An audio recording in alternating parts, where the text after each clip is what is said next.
기도드리겠습니다.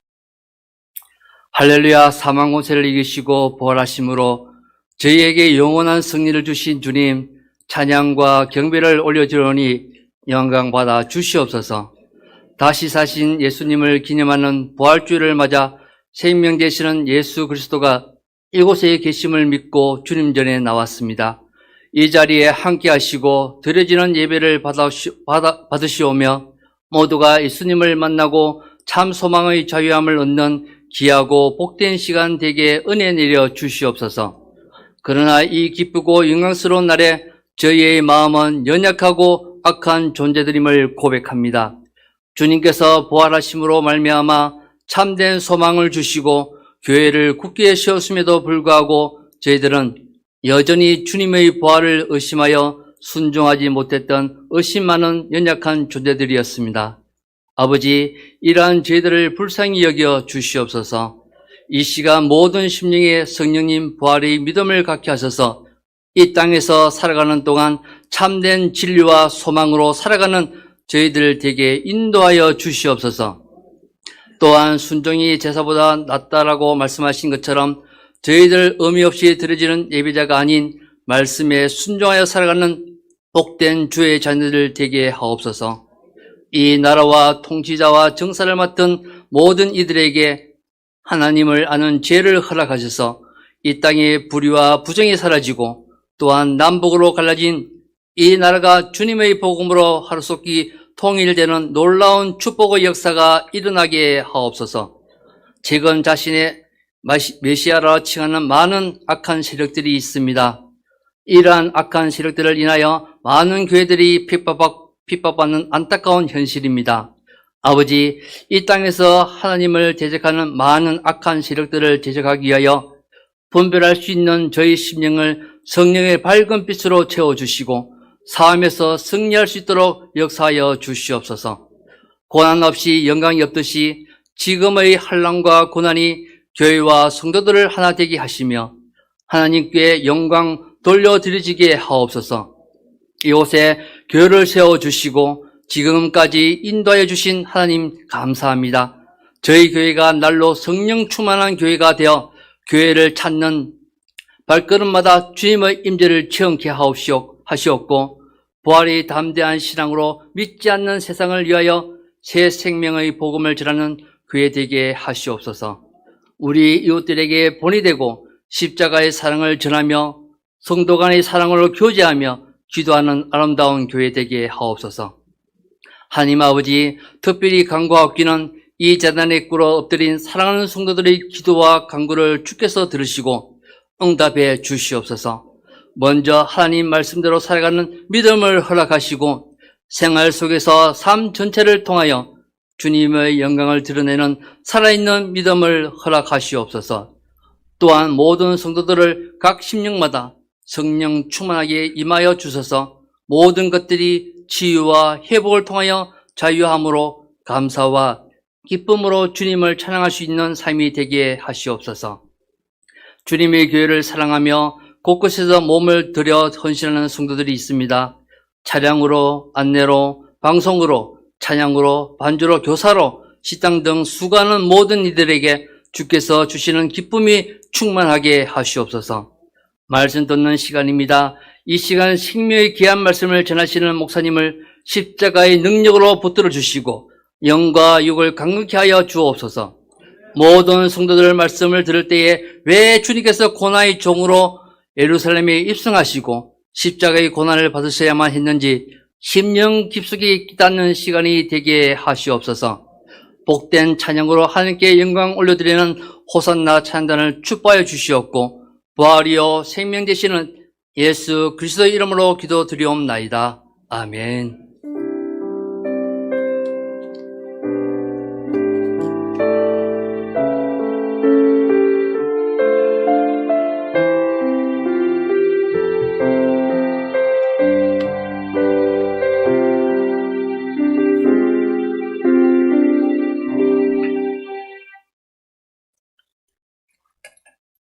부활절 하나님께서 우리에게 주시는 귀한 말씀은 요한복음 2장 13절에서 우리가 22절까지 있는 말씀을 믿음으로 한 절씩 교독하고자 합니다. 신약성경 요한복음은 143페이지에 있습니다. 2장 13절.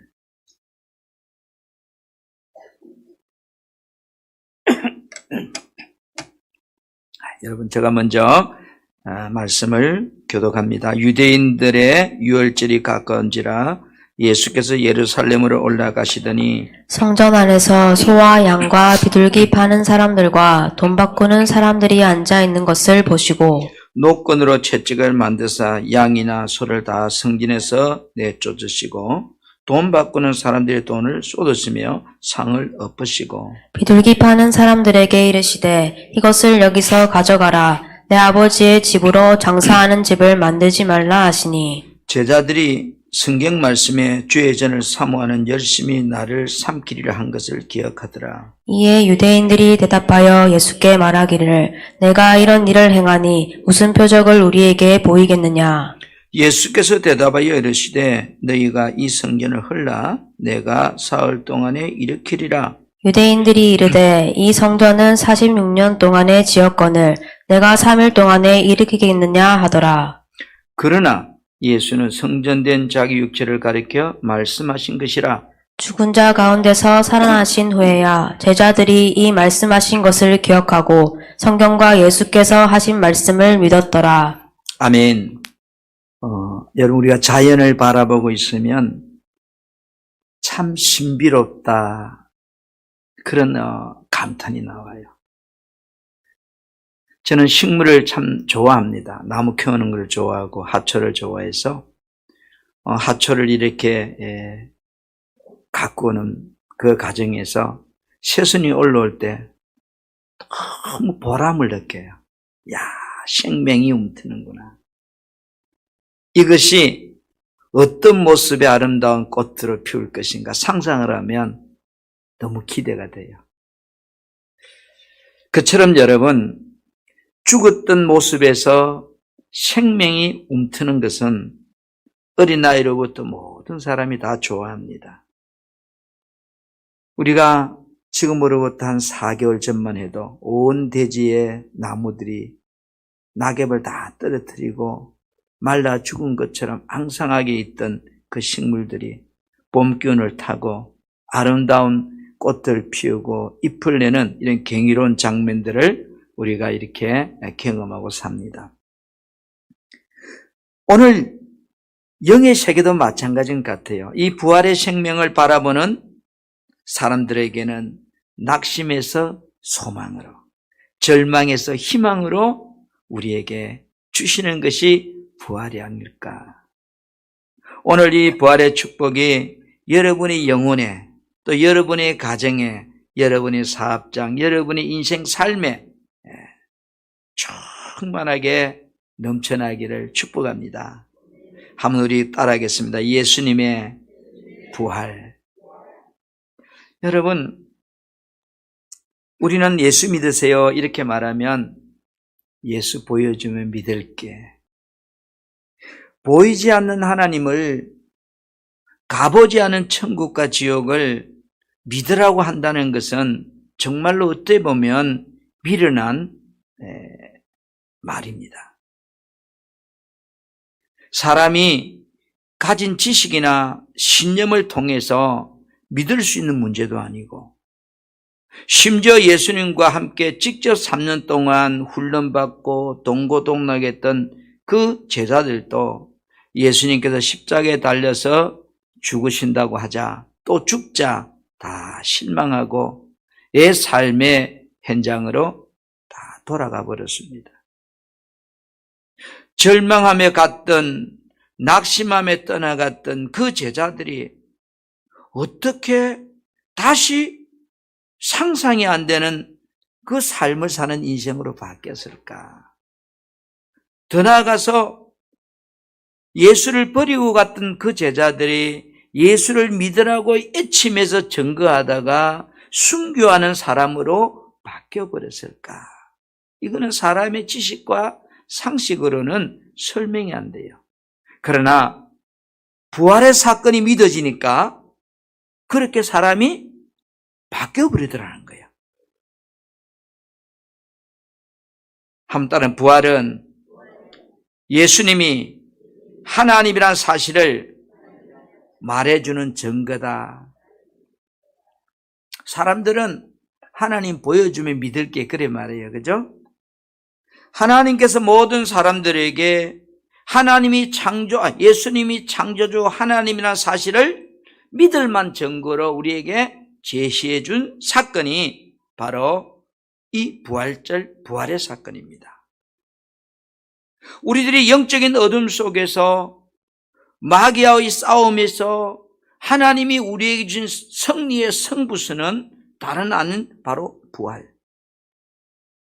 초대교회에 사람들이 변화되는 놀라운 사도행전의 역사도 보면 시간이 많이 걸리고 훈련을 받고 그렇게 함을 통해서 인생들이 변화된 것이 아니고 예수님의 부활 사건이 믿어질 때 자기도 모르게 인생이 바뀌어져 버렸더라는 거예요. 오늘 우리도 마찬가지예요. 교회에 앉아 있을지라도 예수의 부활이 내 부활로 믿어져 버리면 나도 모르게 내 삶의 가치관이 다 바뀌어버리는 거예요. 우리가 이렇게 말합니다. 저 사람, 교회 다닌다고 하면서 예수 믿는다고 하면서 정말로 왜 변하지 않는지 나는 이해가 안 돼. 예수를 믿는데 왜 저 사람 날마다 못 살겠다고 죽겠다고 그렇게 말하는지 모르겠어. 또 예수는 우리도 이렇게 하면 너무 힘들어요. 나는 여기까지 내 한계라고 생각해요. 더는 못할 것 같아요. 또 어떤 분은 이렇게 말해요. 뭔가 모르게 삶이 공허해요. 실망이 밀려오고 자꾸 뭔가 좌절되려고 그래요. 이런 여러 가지 환경 앞에서 우리는 고민하다가 어떤 내 삶에 질병이 찾아오고 삶의 문제가 생기고 어떤 어려운 문제가 생기면 그만 인생이 공허함을 느껴요. 그러면서 그때부터 방황하고 예수님이 없는 것도 아닌데 나 혼자 사는 것 같고 나만 힘든 것 같고 내가 이렇게 살아야 되나 하는 이런 어떤 실망 속에서 낙심하는 모습들을 보게 됩니다. 누가 그랬어요? 바로 예수님의 제자들이 그랬습니다. 주는 그리스도시요 살아계신 하나님이라고 그렇게 당차게 고백하면서도 그들은 얼마 지나지 않아서 자기의 삶에 위험이 다가오니까 나는 저 예수 모른다고요. 저 사람과 아무 상관이 없는 사람이라고요. 그리고 예수님이 십자가에 달렸다는 소식을 듣고 그들은 하나 둘 예수님을 만나기 전에 옛날에 자기의 살던 고향으로 다 돌아갔습니다. 왜 그렇게 됐을까? 오늘 저와 여러분 우리들도 이렇게 말합니다. 하나님은 살아계세요. 예수 믿으세요. 천국과 지옥이 있어요. 예수 믿고 천국 갑시다. 하나님이 지금 나와 함께 하십니다. 이렇게 우리는 말을 고백하면서도 정작 내 삶에 어려움이 찾아오고 질병과 감당할 수 없는 환경이 생기면 감사히 실망하고 낙심하고 하나님이 없는 것처럼 살아가는 우리의 모습을 보면서 이 문제가 제자들의 문제만 아니구나. 나는 예수 믿는데 왜 이렇게 지치고 낙심이 될까?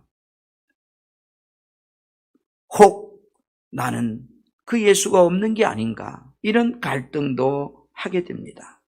여러분, 왜 우리 믿음이 흔들리는가요? 환경 때문에 흔들리는가요? 그게 아니에요. 믿음의 확신이 없기 때문에 흔들리는 거예요. 흔들리지 말라고 우리에게 하나님께서 정거로 주신 것이 바로 이 부활 사건입니다. 사도행전 여러분 17장 30절에 31절 말씀은 굉장히 중요한 말씀입니다. 알지 못하던 시대는 이 말은 이 부활의 사건에 대해서 알지 못하던 그런 시대에는 하나님이 그들을 그대로 내버려 두셨다는 거예요. 이제는 뭐예요? 각처에 있는 모든 사람에게 하나님께서 우리에게 말합니다. 너희들 회개하라고. 도대체 무엇을 회개하라는 것일까? 31절에 하나님이 정해놓은 사람을 통해, 이분이 누구죠? 메시아입니다. 그죠? 통해서 세상을 정의로 심판하는 날 정하시고 심판자로 세우시고 또 그분을 죽은 사람들 가운데서 다시 살려서서 모든 사람들에게 믿을 만한 증거를 주셨기 때문이다. 모든 사람에게 도대체 무엇을 믿을 만한 증거를 주셨어요? 이 부활 사건을 통해서 바로 예수가 창조주 하나님이라는 사실을 믿도록 우리에게 주신 사건이 부활 사건입니다. 오늘 우리가 보았던 말씀은 예수님이 십자가에 죽으시기 전에 그 고난의 한 주간을 기록하고 있는 말씀입니다. 저와 여러분이 믿는 예수는 BC 4년경, AD 4년경 예루살렘에서 요셉과 마리아 아들로 태어난 역사적인 실존의 이야기입니다. 이 땅에 사람으로 오신 예수님이 어떻게 천지만물을 창조한 하나님이 될 수 있을까? 그거는 지어낸 이야기야. 어떻게 우리가 그걸 믿어? 여러분, 사람은 하나님을 보고 싶어 해요. 그 좋은 예를 보면 예수님의 제자 중에 빌립이라는 제자가 있었어요. 빌립이 예수님께 이렇게 궁금했겠죠. 예수님, 하나님 한 번만 좀 보이게 해주세요. 아마 나도 예수님 옆에 3년 동안 따라다녔으면 그런 생각을 했을 거예요. 하나님 한 번만 볼 수 없을까? 그때 예수님께서 빌립에게 이렇게 말합니다. 요한복음 14장 9절에 나를 본 자는 아버지를 본 것이라고, 나를 만난 자는 하나님을 만난 것이라고. 예수님께서 요한복음 10장 30절에는 나와 아버지는 하나라고 말합니다. 아멘. 예수가 하나님이라면 분명한 사실적인 증거가 여러분 있어야 우리는 믿잖아요. 여러분 법정에 가면 재판할 때 변호사 말도 옳고 검사 말도 다 옳아요. 두 양측의 말을 잘 들어보고 판사가 판결을 내릴 때 변호사의 말을 듣고 판결을 내리는 것도 아니고 검사의 말을 듣고 판결을 내리는 것도 아니고 그들이 제시하는 증거를 통해서 판결을 내립니다. 왜? 증거가 가장 중요한 답이기 때문이에요. 마찬가지예요. 예수님이 하나님이심을 말해주는 믿을 만한 증거, 그것이 무엇일까? 그것이 부활 사건입니다. 이 부활 사건은 하나님께서 모든 사람들에게 주신 믿을 만한 증거라고 오늘 사도행전 17장 31절에 그렇게 우리에게 말씀하고 있습니다. 하나님이 정해놓은 사람을 통해서 세상을 정의로 심판한 날을 정하시고 그분을 죽은 사람들 가운데서 다시 살려서서 모든 사람들에게 믿을 만한 증거를 주셨기 때문이다 이랬습니다. 예수님께서 여러분 인간의 몸으로 이 세상에 오시기 전에 십자가에 죽으시기 전에 성경은 이미 예수님이 사람의 몸으로 탄생할 것을 예언하셨고 또 십자가에 고난을 당하고 죽으실 것을 예언하셨고 죽으신 후에는 3일 만에 다시 살아날 것을 수천 년 전에 이미 성경은 예언하고 있습니다. 이것을 두고 우리는 성경대로 오셔서 성경대로 죽으시고 성경대로 부활했다고 그렇게 성경은 표현하고 있는 겁니다. 우리 사랑하는 성도 여러분, 이사야 9장 6절에 보니까 이 땅에 오실 하나님의 모습에 대해서 기록해 놓고 있습니다. 이는 한 아기가 우리에게 낳고 이랬습니다. 아기의 모습으로 오신다는 것. 사람의 모습으로 오신다고 기록했습니다. 그런데 그분이 누구라고요? 뒤에 보니까 기무자요 모사요 전능하신 하나님이라 영존하신 아버지라 평강의 왕이라 이렇게 설명하고 있습니다. 보기는 사람의 모습으로 오셨는데 이분이 실체가 누구라고 소개하고 있죠? 그분이 하나님이다 이렇게 소개하고 있습니다. 아멘. 자, 그러면 이분이 오셔서 어떻게 죽게 될 것인가에 대한 그 죽음의 내용도 수천 년 전에 이미 기록하고 있습니다. 이사야 53장 5절 6절에 쭉 보니까 어떻게 죽는다고요? 그가 죽는다는 거예요. 그가 왜 찔려 죽느냐? 우리의 죄 때문에 그렇게 죽는데요. 그리고 그분은 채찍에 맞으신대요. 왜 채찍에 맞느냐고요? 우리들의 모든 저주 때문이에요. 그런데 우리는 이 십자가에 죽어가는 예수의 모습을 보면서 왜 죽으실까? 그 이유는 하나님께서 나의 죄악을 그에게 담당하셨기 때문이라고 그렇게 기록하고 있습니다.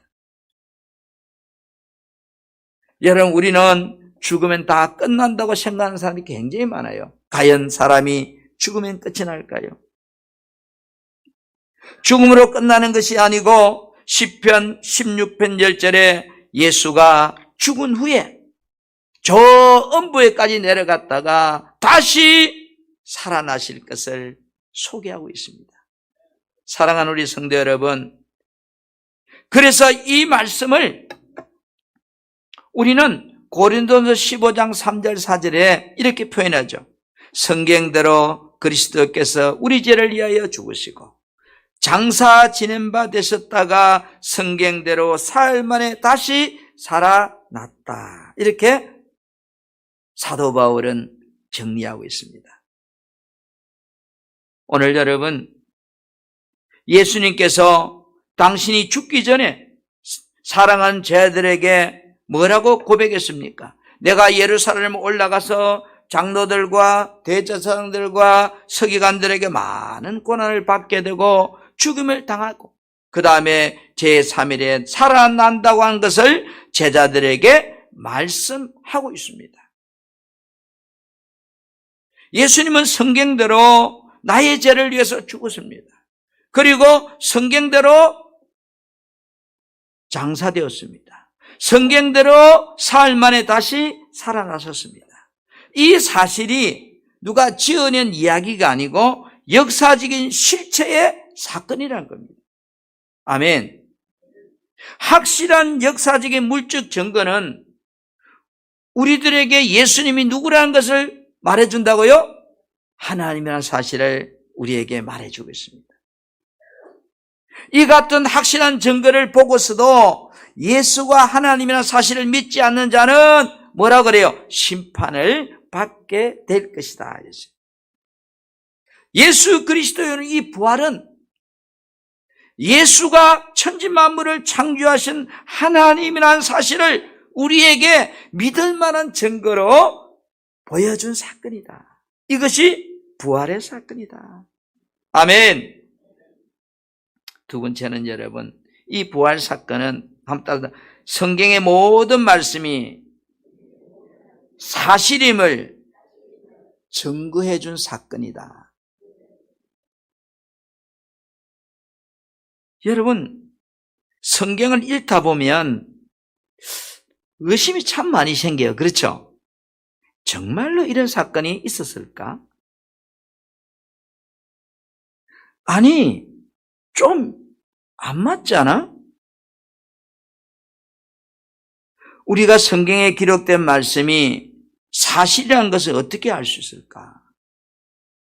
바로 이 부활 사건이 성경 말씀이 다 진리요 사실이라는 것을 우리에게 말해주는 증거예요.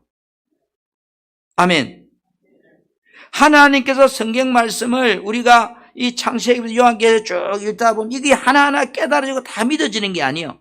하나가 믿어지면 다 믿어지고 사실은 하나가 안 믿어지면 다 안 믿어지는 거예요.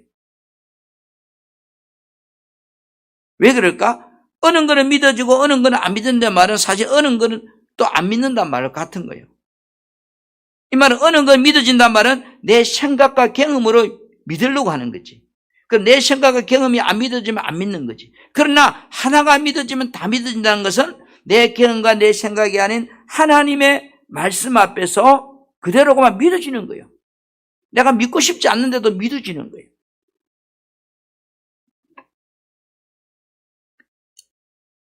요한복음 2장 22절 말씀을 우리 함께 이 말씀을 화면을 보면서 합독했으면 좋겠어요. 죽은 자 가운데서 시작.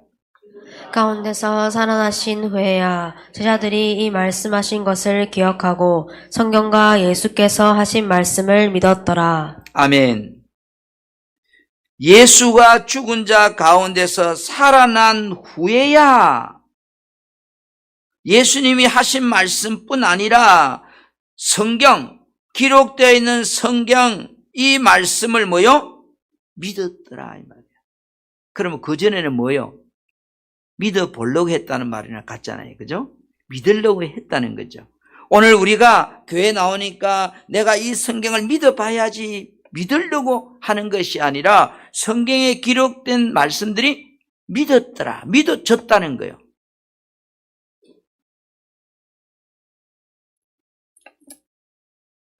고린도전서 15장 3절 4절 말씀도 다시 한번 말씀을 드리면 예수님께서 성경대로 죽으시고 성경대로 살아나셨다라고 했습니다.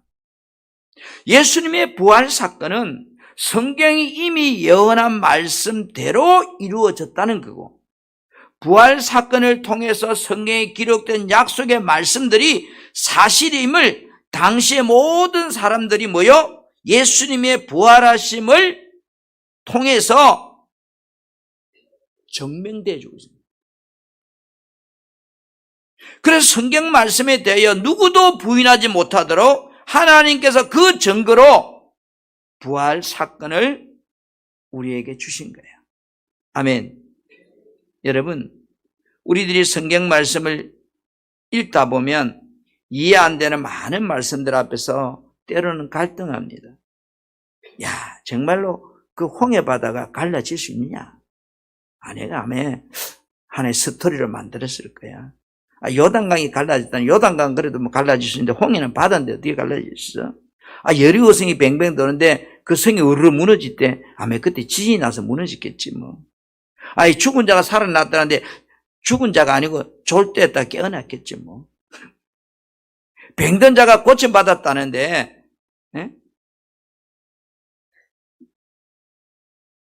이렇게 다양하게 내 생각의 지식들이 하나님이 기록된 말씀 앞에서 갈등하게 될 때가 있다는 거예요. 이 말씀이 진짜일까? 사실일까? 근데 이 부활 사건은 저와 여러분들에게 성경 말씀에 대한 모든 의심을 싹 사라지게 했던 그 사건이에요. 아멘. 그렇기 때문에 고린도후서 1장 20절에 하나님의 약속은 얼마든지 그리스도는 예가 된다? 이 말씀이 여러분, 부활 사건이 믿어지면 이 말씀이 예가 되는 거예요. 아멘. 하나님의 모든 약속은 얼마든지, 이 말은 내 생각과 내 가치관과 내 지식이 뛰어넘어서 예가 된다. 우리 사랑하는 성도 여러분, 예수님의 부활 사건은 성경의 모든 말씀을 믿게 하므로 세상적인 내가 가지고 있는 지식과 나의 삶의 가치관을 다 새롭게 하는 그런 능력입니다. 부활이 사실이라는 것이 믿어질 때 지금까지 여러분이 가지고 있던 생각의 틀이 완전히 바뀐다는 거예요. 고린도후서 10장 4절부터 5절에 이 말씀이 현대인의 성경을 한번 보면 이렇게 번역해 놨어요. 우리의 무기는 육체인 것이 아니다. 우리의 무기는 육신적인 생각이나 지식 그런 것이 아니다. 그러면 뭐냐? 마귀 요새라도 파괴할 수 있는 하나님께 강력한 무기가 있다. 이 무기는 우리는 여러 가지 헛된 이론과 하나님에 대한 지식에 대항하는 온갖 교만한 사상들을 다 무너뜨리고 사람들의 마음이 그리스도에게 복종하도록 하고 있다. 여러분, 우리의 무기는 육적인 그런 것이 아니라는 거예요. 헛된 이론도 아니라는 거예요. 교만의 사상을 깨트리는 것은, 그리고 그리스도께 복종할 수 있도록 하는 것은 바로 무엇일까요? 사람들은 자신의 눈에 보이는 것이 소중하고 전부라고 믿고 살지만 예수님의 부활 사건을 통해서 이러한 세상적인 가치관이 깨어지고 성경의 말씀이 진리라는 사실을 우리에게 믿게 하고 있습니다. 성경 말씀이 진리라고 믿어질 때 여러분, 나의 삶의 인생관이 바뀌어버려요.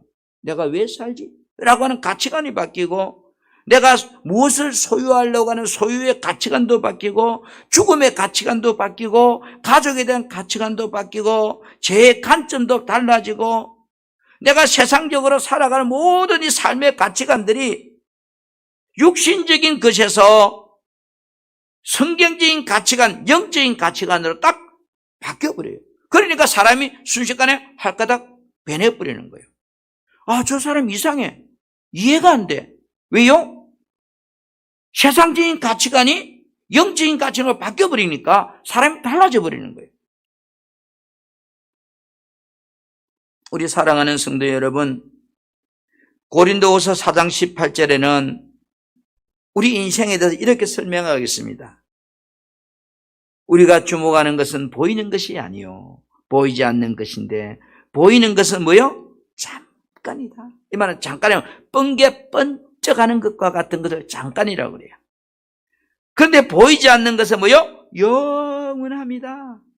아멘. 아멘. 성경은 우리들에게 이 땅에 사는 동안 믿음으로 영원한 것을 위해서, 보이지 않는 것을 위해서 살라고 그렇게 말하고 있습니다. 그렇게 살라고 말하는데 사라지는 게 아니라니까요. 그렇게 안 살고 싶은 사람 어디 있어요? 착하게 다 살고 싶고, 아내에게 잘하고 싶고, 남편에게 잘하고 싶고, 부모에게 잘하고 싶죠. 근본이 그렇게 잘하고 아무리 싶어도요, 내가 잘하고 싶은 마음 가지고 되는 게 아니에요. 뭐가 믿어지면, 이 부활이 믿어지면 인생의 가치관이 바뀌는 순간 나도 모르게 사람이 달라져 버려요. 나도 모르게 생각이 바뀌어져 버려요. 이게 부활의 사건의 기적이에요.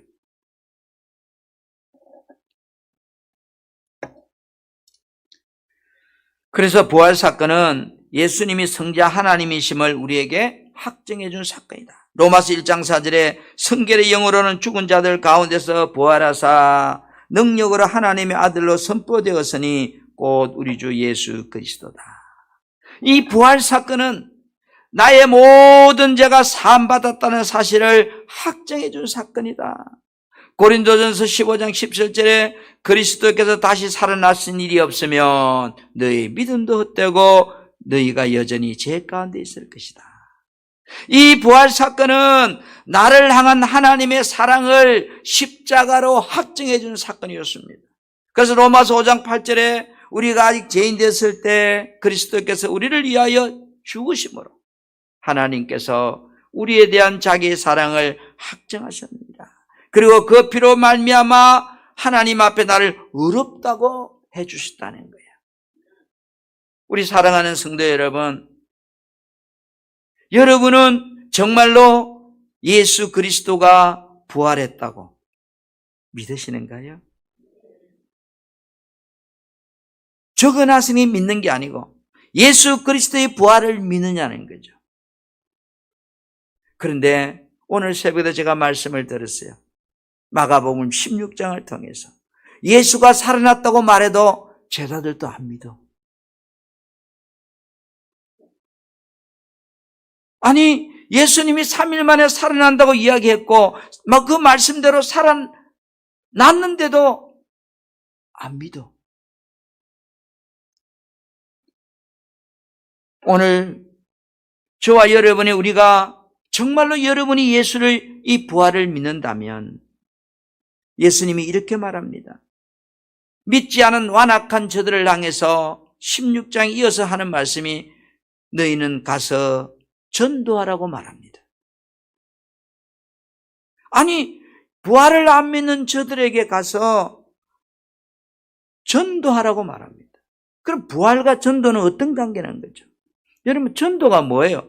예수님이 십자가에 달려서 내 죄를 다 담당하고 죽으셨다는 사실을 전하는 것이 전도고, 그것을 믿으면 구원받고 천국 가는 것이 영생이고, 그런 거예요. 오늘 여러분, 정말로 내가 예수님이 부활했다는 사실을 믿는다면 그 믿는다는 증거는 뭘까? 아직도 이 사실을 모르는 자들에게 주님 말씀처럼 가서 전하는 거예요. 복음을 전하는 그 사람은 부활의 확신을 가진 사람이고, 내가 가서 아직도 이 사실을 모르는 사람들에게 복음 전도하지 못하는 사람은 부활의 확신이 없는 사람들. 혹 여러분들이 전도하지 못한다면 내가 부활의 확신이 적은 사람이다. 그러면 나도 불안하지만 내 주변의 사람도 나 때문에 천국 못 갈 수 있잖아. 주여, 2023년에 예수님의 이 부활이 나의 삶의 믿음의 부활로 믿어지게 하옵소서. 그래서 정말로 예수가 하나님이라는 사실을, 성경 말씀이 진리라는 사실을 내가 가서 전할 수 있는 부활의 정인 되게 해주라고, 그렇게 사는 나의 삶이 되게 해주라고, 몸부림칠 수 있는 그런 부활주일의 주인공들이 되기를 우리 주님의 이름으로 여러분을 축복합니다. 아멘.